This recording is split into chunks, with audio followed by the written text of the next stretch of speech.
which leads us into maintenance. So the maintenance will occur when a client is looking to sustain a certain fitness level. So what's really nice about understanding maintenance is that you can take the amount of work that you do, so the volume or frequency, and more importantly the volume, and you can cut back your volume by up to 50%. And as long as you maintain your intensity, you can maintain your gains. So let's say you you start running and you love running and you train in a bunch of races and you enjoy all this, but then you hit a point in your life that you're very, very busy, or maybe a lot more stress, or time is limited. You can actually go into a maintenance program by cutting the distance of all your runs in half, as long as you keep running at the same speed you were running at. Same thing with resistance training, is we get cut back the length of our workouts while we maintain our gains. So as long as that intensity stays up there, so the intensity, the effort, okay, how vigorous things are, has to stay high. This is very powerful. I find after years of being in the fitness industry, I see so many individuals that will start a program and they do wonderful for a long period of time, and they're doing excellent, they're committed, and then life kind of throws a wrench into their plans. That something happens, and that individual stops altogether, and they lose their gains, and they need to start from the beginning again. If you can catch these individuals and put them on a maintenance program, it might be a really, really great way of keeping them active, keeping all of their hard work, there, but make sure that that they don't lose it. So easy when they're going on holidays. Well, some people do love to exercise during holidays. I'll be honest, I don't. I like to relax and sightsee during holidays. So for myself, I can go on a holiday and do a very, very short little workout and maintain what I got. So I don't have to stop altogether. I could keep the habit going. I could keep the benefits of it, but it gives me a way of getting around that, so I don't have to spend my whole holiday exercising.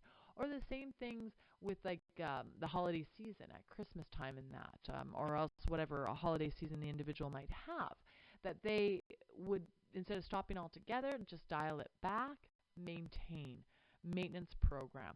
The one thing you do want to watch with maintenance is when it comes to body composition changes. So if it's trying to be fat loss, that you cannot cut your activity in half and maintain what you eat and consume at such a high level, because you might find that the individual won't be burning enough calories, right? So that they're taking in too many, not burning enough on that maintenance mode. So you will have to adjust that. They just make a note here that a lot of people will technically practice more of a maintenance program and then they don't see enough changes, so they say that things aren't working. So just making sure that if the person is looking to continue to progress, they have to do more than simply a maintenance program. So cross-training, this is a concept, and this concept is simply giving a diversity of activity. It is a wonderful idea to encourage diversity in training. It keeps people interested, it prevents boredom, and it also prevents overuse or overtraining type things. So if you run all the time, running is very hard on the body, and constantly doing the same thing all the time is going to wear the body down quicker. So if I can choose to cycle one day or swim one day, or maybe I like Zumba, so take Zumba one day to keep my fitness activity high, but to make sure I have variety.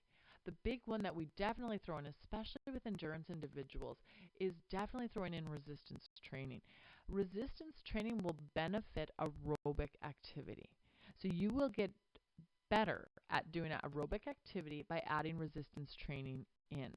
So if you normally run 5 days a week, perhaps you take one of those days out and put a resistance training program in there. It'll make you a faster, stronger runner, and it will also prevent injuries from overuse. So highly, highly recommend it. And it just, like I said, it also gives interest. It builds interests, right? Imagine doing the same thing day in, day out every single day. That'll get tedious. Make it fun. Make it enjoyable. Rest and recovery.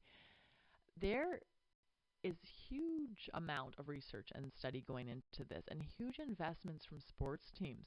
We have found so many ways of, training individuals that athletes have become very well trained. So now the money is actually going into how can we make them recover faster? How can we improve their rest and recovery? It is so important that you incorporate rest and recovery into programs, not just for your participants, for yourself as well. When we train, we technically are breaking down tissues. Okay, we're damaging and breaking down tissues. When this happens, our body will rebuild itself stronger or better. So when I lift weights, I break down the tissue a little bit, the body goes in, repairs it, and repairs it stronger. That repairing occurs when I'm resting. So if I work out all the time, all I'm going to do is wear down the body more and more. I need time for the adaptations to occur. So the argument I've always heard was you don't technically get stronger in the weight room, you get stronger on your day off. That your body will be adapting, that you give yourself chance to recover. So how much time do we need? Cardiovascular, once we've built up, so this is now we're talking individuals with a base level of training, okay? Usually we give 24, 36 hours, so we try to pretty much do it daily. Cardiovascular is recommended to be almost daily. It will depend on the fitness level of the individual. It'll also depend on the intensity that you're doing, okay, and what you're doing. But for the most part, we can do cardiovascular close to daily.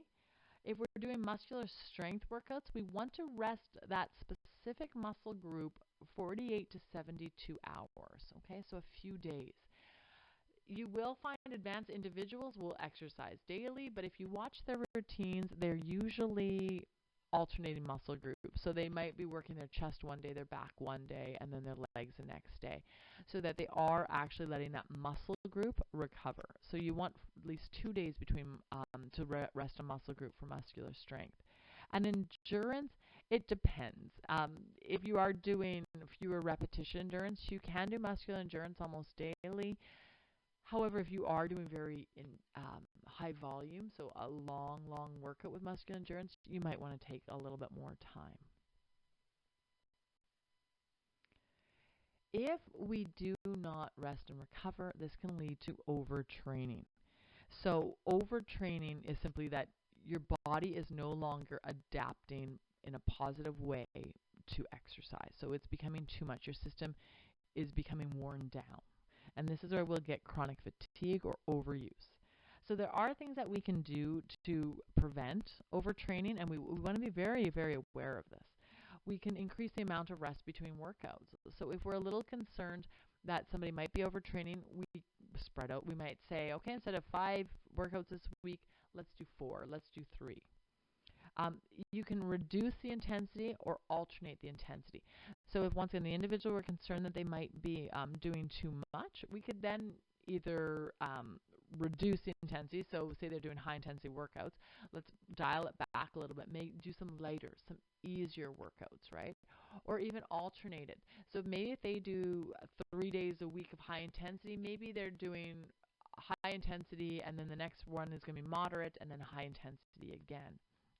We want to make sure that you program in lower intensity weeks. Even if your goal is high intensity things, so even if your goal is to say increase strength, you should be increasing strength for 3, maybe 4 weeks, and then have 1 week where you're still active, but you're doing lower intensity. So you really want to alternate it or reduce it. Other things is making sure you have a well-balanced diet. So all the carbohydrates, proteins, fats, minerals, nutrients, water, well-balanced. You want to make sure you're sleeping enough. I think people underestimate how much elite athletes sleep. Elite athletes usually sleep upwards of 10 hours a night. And yet most of us with average population, they're saying more and more we're getting 6, 7 hours. That's not adequate. We need to have a chance to let our body repair and recover. And we're going to do this by making sure we're sleeping enough. Other things, there's been some that show that maybe massages can help. We want to make sure we are consuming plenty of water. And other things we could do just for soreness, not so much for overtraining, but using foam rollers, etc. That could help us recover more quickly so we're less sore. So what are signs of overtraining? So signs of overtraining would be an individual who's already trained that's suddenly experiencing soreness and stiff muscles that they don't normally experience. So they've already kind of adapted to a certain level, and they shouldn't be finding these workouts challenging, but all of a sudden they're very sore. They're hurting a lot. That's a little bit of a sign. General fatigue, like they're just tired. They feel like they can't sleep enough, or else, where they normally would have high energy, they have low energy. Remember, exercise should be improving these other parts of our life, not taken away from. So that individual is exhausted all the time. Something's going wrong. A great way to check this overtraining is actually looking for an elevated resting heart rate or even an elevated training heart rate. So if you check your heart rate, especially first thing in the morning, and you notice that your heart rate first thing in the morning starts to increase, and increases, maybe by a beat or two, but this happens kind of gradually over time, it's going up, that is a very good indicator of overtraining. Or the same thing if our sub-maximal heart rate starts to increase. So let's say you run a 10-minute mile and you take your heart rate and you check that all the time. When you're always running at the same speed, same distance, that's not changing. But all of a sudden you start to notice that doing that same speed and duration, same volume and intensity, all of a sudden that heart rate is higher all the time when you're doing that, also a sign that you're overtraining. Irritability or depression, so mood changes, and in fact there's a lot of questionnaires that you can find online even that deal with irritability or mood scales that can be an indicator of overtraining. Insomnia, so not only can you be extremely exhausted and sleep lots, or maybe you can't sleep at all. For women, it could be loss of their menstrual cycle, so amenorrhea. That is a concern, major concern. All of a sudden you get a lack of desired results, so you're not improving anymore. Things aren't working the way they should. You might be overtraining. And also an increased incidence of injury. So, it sort of seems every time you turn around, you're pulling this muscle or injuring this muscle, and this is bothering you. That could also be a sign of overtraining. So what are the different components of fitness class? So we're going to talk about this briefly here. We break down your average fitness class into 4 different components. You have your warm-up, your cardiovascular conditioning or your aerobic condition, your resistance training, and your flexibility or cool down. Now, I'm going to be discussing it with these 4 components. I understand that perhaps you might just be doing a resistance training class, so that would be fine. You would do a warm-up, you would not do cardiovascular conditioning, but then you would do resistance training and your cool down. Or you might choose to be doing just a cardiovascular class, in which case you would remove the resistance training. But you will always have a warm-up, always have your cool down. So warm-up. Everyone should do a warm-up. Regardless of how fit or active you are, you need a warm-up. What we're really trying to do is we're trying to increase our body temperature and prepare our muscles and our mind for the upcoming activity. We're trying to increase the blood flow to our working muscles. So our blood flow at rest will tend to be centered a little bit more around the digestive tract. So when we do activity, we need a chance to get that blood to the working muscles. We want to be gradually increasing our heart rate so that we don't get a buildup of lactate. So we want to do everything gradually, get everything ready to go. You want to make sure the muscles are warm so that they can do the activity appropriately. So warm-ups can vary. 5 to 10 minutes is usually the average times that we do. How long it is can be dependent on your fitness levels. So if you are lower fitness level, you are going to require a longer warm-up. Your body's not going to be as adaptable. So a more trained individual can get away with a shorter warm-up. So you'd have lower fitness level individuals will need a longer warm-up. Older individuals will need a longer warm-up. Pregnant women will need a longer warm-up. Children will need a longer warm-up. And also if you're in a cooler or actually arguably a hotter environment as well, you might need a longer warm-up to get the body doing what it needs to do. Warm-ups should be gradual. So you should start at a lower intensity and gradually build your way up until you get to your workout intensity. So I mentioned some of these already. So what are the actual benefits of warming up? So an increased metabolic rate, so it's getting that heart rate up, getting things moving. The muscles and tendons and ligaments will warm up. Okay. It's going to increase your oxygen exchange at the cellular level in the muscles, so the oxygen to the muscle fiber. If I warm up gradually, it'll increase that blood flow to the working muscles. It'll increase the oxygen exchange occurring at the muscles, so it will allow me to utilize my aerobic system. If I try to skip the warm-up or warm up too rapidly, I will not have a chance to get enough oxygen to those working muscles fast enough, which will cause my body to rely on anaerobic mechanisms. If I rely on anaerobic mechanisms, that's going to cause a buildup of lactate. And we've discussed already what will happen if there's too much lactate in the system. It'll slow us down. It'll make us move slower. Other things, your nerve impulse transmission will be quicker. Okay, so it warms it up, and that's because of the increased temperature. The redistribution of blood flow to the working muscles. So I said already, we're shunting blood away from the digestive tract, and we're moving it into the working muscles. That you're going to get a temporary, so during the exercise, temporary increase in your muscle and tendon length, increase in muscle elasticity and flexibility of those tendons and ligaments. Another major one is that we get joint lubrication, so that as we gradually move, the movement is a stimulus for the synovial membrane to release synovial fluid within the joint. So if I can start moving gradually, it's going to stimulate that membrane, it's going to lubricate the joint. So it gradually increases those energy requirements, which is going to reduce the level of lactate in our system. So as I've mentioned, that because oxygen is available, it'll allow us to use our aerobic system, so we won't go into our we will not go into our anaerobic metabolism, which would cause lactate. And that proper warm-up, so making sure all these things happen, can reduce the risk of injury. We'll talk about two different types of warm-ups, a general warm-up and a sports-specific warm-up. So a true warm-up should probably be a combination of the two things. So a general warm-up, all that means is you get moving. So you start to move the body in larger movements. You're gradually increasing your range of motion. You're doing general movements. So let's say your goal is to play basketball. You start off walking and then jogging a little bit, doing range of motion activities, so arm circles, knee lifts, gradually preparing your body for basketball or whatever activity you're doing. So it's general movements that are appropriate for any exercise. We're noting right here that static stretching during the warm-up does not reduce injury rate. So we used to do a warm-up, and at the end of the warm-up, we would have people do a static stretch, so a stretch where they hold the stretch. We don't do that anymore.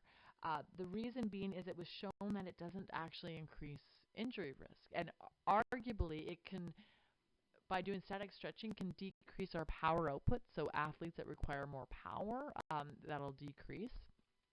But the biggest reason is there was no benefit. We do dynamic stretching during the warm-up. Dynamic stretching will be just simply a large range of motion. So, doing arm circles, doing dynamic lunges back and forth, doing dynamic kind of movements that increase the range of motion. We don't stop and hold a stretch. Stopping and holding a stretch will also let our heart rate drop down. So if we're doing cardiovascular, that would be counterproductive. The only real exception for doing static stretching during a warm-up are activities that require a large amount of flexibility. So dancers, gymnasts, divers, figure skaters, they would choose to do static stretching because their activity would require it. But the majority of us don't. So we do start off with that general warm-up, and then we actually progress. So we'll progress to sports-specific. So a sports-specific warm-up will do drills that mimic their sports performance.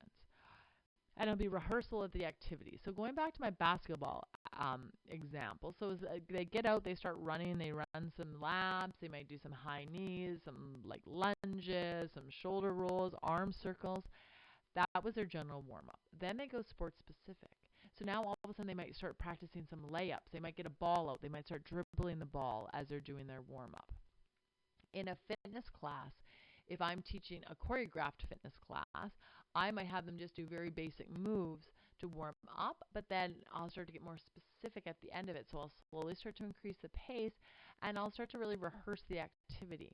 The example they give here and in your textbook, they talk about resistance training. So resistance training, I might have the individual warm up on a treadmill for a few minutes. So they're walking on the treadmill or biking on not biking on a bicycle, pardon me, they won't bike on a treadmill, but they might do some biking. That would be general.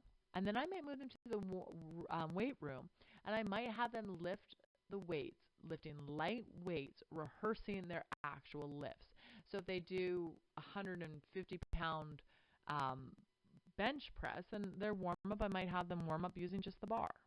Okay, so that would be sports specific. You will always sort of go from general to sports specific. So the next component of a fitness class usually will opt to go from doing the warm-up into the cardiovascular conditioning right away, and then follow with the resistance training.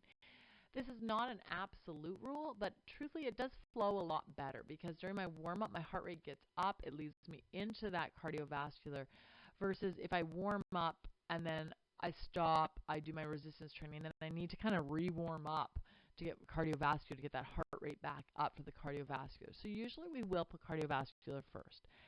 During this session should last at least 20 minutes if that's what we're training for. So you've already done a warm-up, you want a minimum of 20 minutes.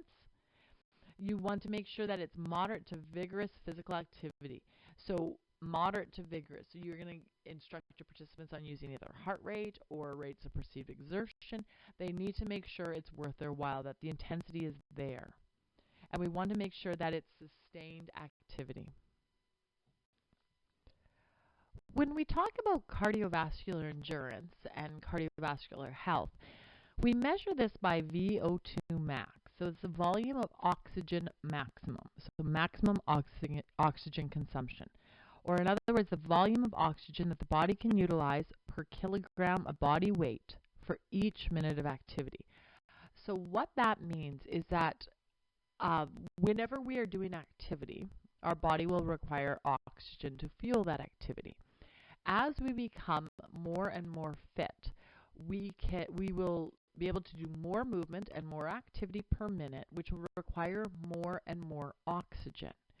So as we keep getting fitter, we need more oxygen as we work at that higher intensity, because the intensity is increasing, until we reach what we call our VO2 max. So the maximum rate of oxygen consumption by the muscles.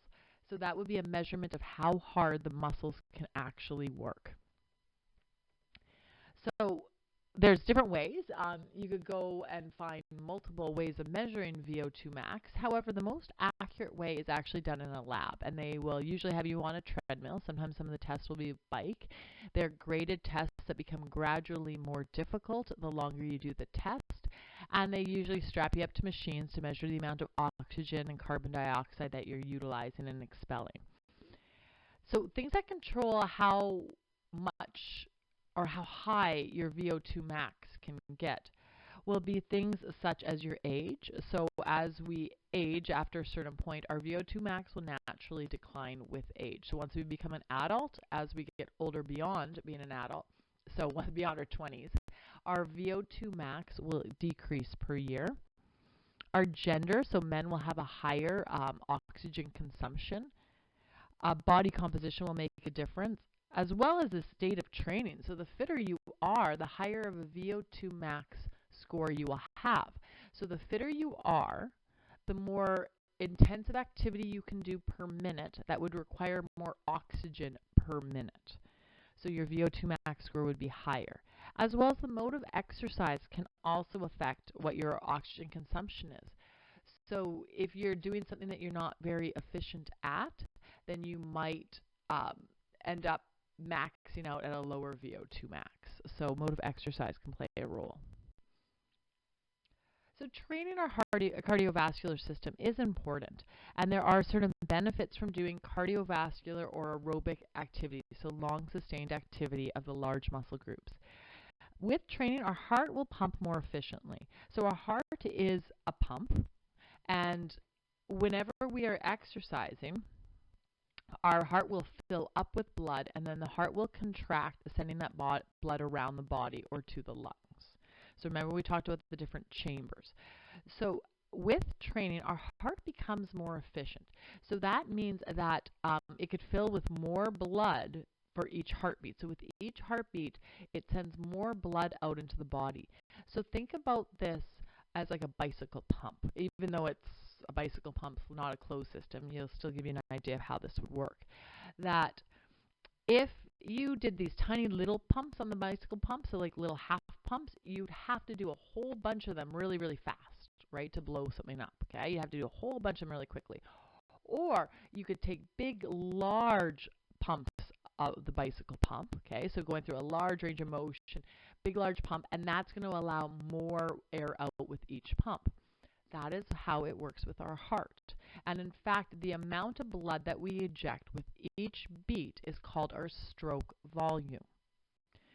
As we become more fit, our heart is more efficient. So our ventricles will hold more blood. So when that heart contracts effectively and efficiently, it will send out more blood to the body. So our stroke volume increases.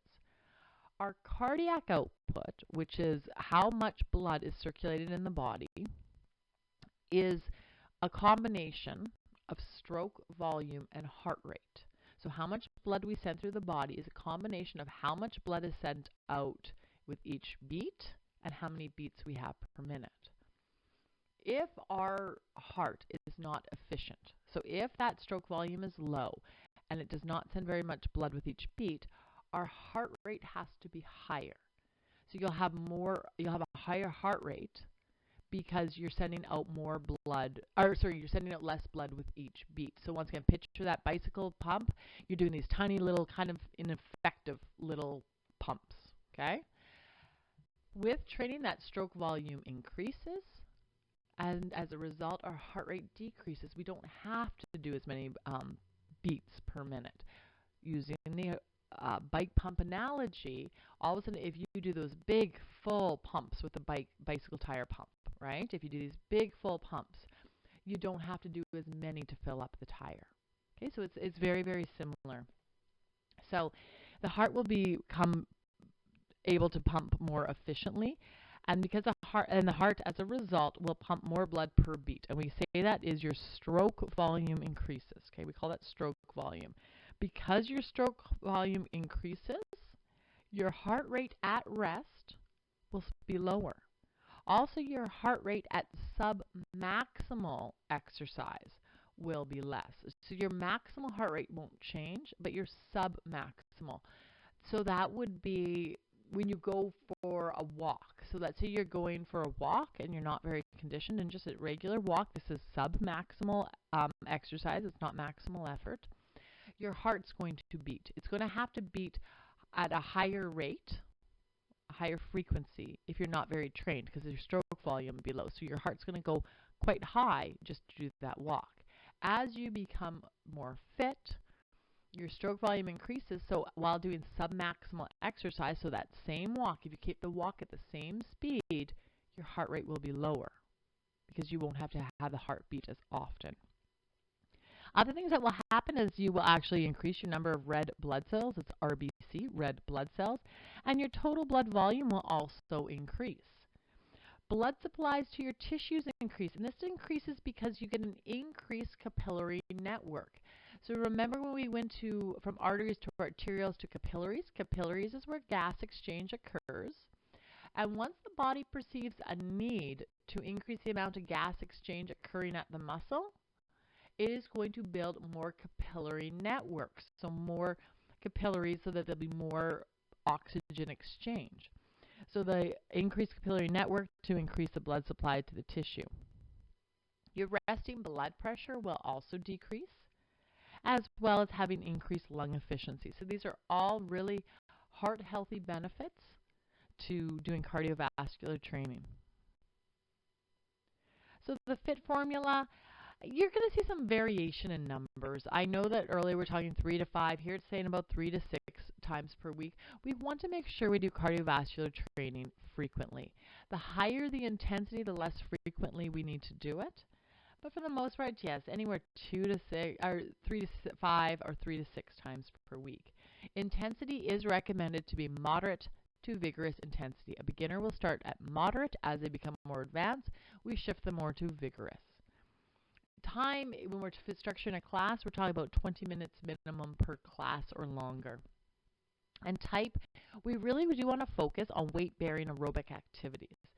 So we're going to be doing walking, jogging, aerobic classes. We want to do that weight-bearing activity because weight-bearing activity is going to increase the strength of our bones. So how can we do cardiovascular training? The most common way and the most appropriate way for a beginner is going to be continuous training. So you will warm up the individual following the rules of the warm-up, and then you will maintain approximately the same intensity for the entire duration of the class. So you're not fluctuating. That is in contrast to interval training. So interval training will be a higher and lower intensities during a single training session. Now, this doesn't have to be high-intensity interval training. I could work comfortably in my aerobic zone, but I could fluctuate to a higher intensity, lower intensity. So it's sort of wave-like. You'll use this a lot in spin classes or kind of group kind of training classes where you're doing something less intense and then you pick up the pace. You could do this as well with running, where you might be jogging and then you might do mini sprints to get that interval training. When you are working with beginners, we limit interval training at the beginning. And then when we do start to add in interval training, we keep that intensity still on the lower side. So you could still do an interval on a lower intensity. It's that high intensity stuff that's perceived as usually a little bit more negative by beginners. Circuit training, what that is it's going to be a series of exercise stations. So this will often happen in sports conditioning classes.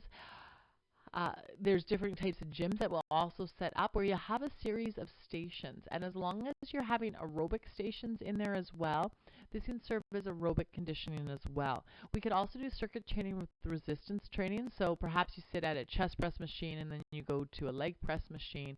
You circuit all the way through. We could simply add in aerobic conditioning. So I'll frequently teach classes where I'll have them do push-ups, seated row, squats, and then maybe I'll have them do jumping jacks, so something to get that heart rate up. So that would be circuit training. And finally, cross-training. This is where you would just choose different activities. And you could do this between exercise sessions. So maybe one day you run, one day you bike, or you could do it within. So perhaps the individual is in a weight facility or like a gym facility. You might have them do treadmill for 10 minutes and then bike for 10 minutes and then elliptical for 10 minutes. Or I've taught a multitude of classes that were half high-low, half-step aerobics. Right? So some sort of circuit training, change up the stressor, keeps the interest up, and once again, it also prevents overuse injuries. So resistance training. So resistance training is the moment we add a resistance. So this could be body weight, this could be Dynaband or tubing, this could be dumbbells or kettlebells or any kind of weighted item. So when you look at a complete program for training, you have to be including resistance training. It does not have to be within the same workout as aerobic training and cardiovascular, but a program should have a minimum of 2 days a week of resistance training. That's what the Canadian Physical Activity Guidelines recommends, is resistance training exercises 2 days or more. Little terminology, I've already used some of this before. We're using repetitions and sets. So reps are described the number of times you perform an exercise. So I do squats and I'm doing 10 repetitions. That means I do 10 squats. So I do 10 squats for 10 repetitions. Set are the number of cycles of repetitions completed. So if I do 3 sets of 10 repetitions, that would mean I would do 10. I would rest, and remember when we were talking strength training, we talked about 2 minutes or more. When we talked to endurance training, 1 to 2 minutes usually. So I will rest, and then I will do a second set, so I'll do 10 repetitions again. I shall rest, and then because I said I prescribed 3 sets, I would do that third set of 10 repetitions. We mentioned muscular strength and muscular endurance. So muscular strength is, by definition, the amount of force you could generate, the maximal amount of force you could generate in a single contraction, whereas muscular endurance is the ability to maintain a submaximal effort over time. So muscular strength could be lifting like real life examples. It could be like lifting heavy groceries or lifting children or walking upstairs or hitting a tennis ball like really hard or riding up. If you increase your muscular strength, it'll be easier to ride a bike uphill. Muscular endurance, that could be like walking for a distance of time, repeatedly swinging it. This could be also doing yard work or repeatedly doing things. So maximal or strength, you think of few repetitions. Endurance, you think of several repetitions. So general guidelines when it comes to programming for resistance training. When we create programs, it's important that you include concentric, eccentric, and isometric movements. So we would do an arm curl, we would do the up phase of the concentric and the down phase as the eccentric, and we could also do isometric contractions in there as well. We really do isometric a lot with the core body, but there should be a combination. In general, we do sequence large muscle groups for small muscle groups in a program. So we would be choosing to work the chest, back, and legs first, and then the biceps, triceps, and calves second. Large muscle groups before small muscle groups. That also holds true that we would be doing a multi-joint exercise before a single joint. So a multi-joint is going to be any exercise that requires more than one joint to move. So if I think about chest exercise, doing a push-up is a multi-joint exercise because movement occurs at my elbow and my shoulder. It's a multi-joint. A single joint could be a chest fly or a pec deck exercise where I keep my elbow rigid and slightly bent, but it doesn't move. And from there, I move only at the shoulder. That would be a single joint. And so normally we progress multi-joint to single joint. And then we like to do the high intensity exercises first before the lower intensity. So while we are more fresh, we're going to do higher intensity, so the heavier weight or potentially the more explosive exercises first, and then the lower intensity after. If you take the resistance training module, that will explain this all in a lot more detail. I do know that there are multiple exceptions to these general rules of the large muscle groups for small muscle groups, so advanced individuals might do that backwards, but the general rule is large before small, multi-joint before single joint. There's a minimal standard for resistance training that you want to do a minimum of one set. Okay, so obviously that means you simply did something. So the standard is one set of 8 to 12 repetitions. If you're an older adult or less conditioned, they usually tend to do 10 to 15 repetitions, which means the intensity of the exercise is less. So they're lifting lighter weights. And when you're programming, you're going to be making a program that has 8 to 10 exercises. So one exercise for all the major muscle groups. So you would do, for example, you would do a chest press, a seated row to work the back, squats for the legs, bicep curls for the biceps, tricep extensions for the triceps. You would do a shoulder press for the anterior delt, posterior fly for the posterior deltoid, then calf raises and lunges. That would give you 9 different exercises in that example, and that would work the full body. So that's your 8 to 10 exercises, all major muscle groups included.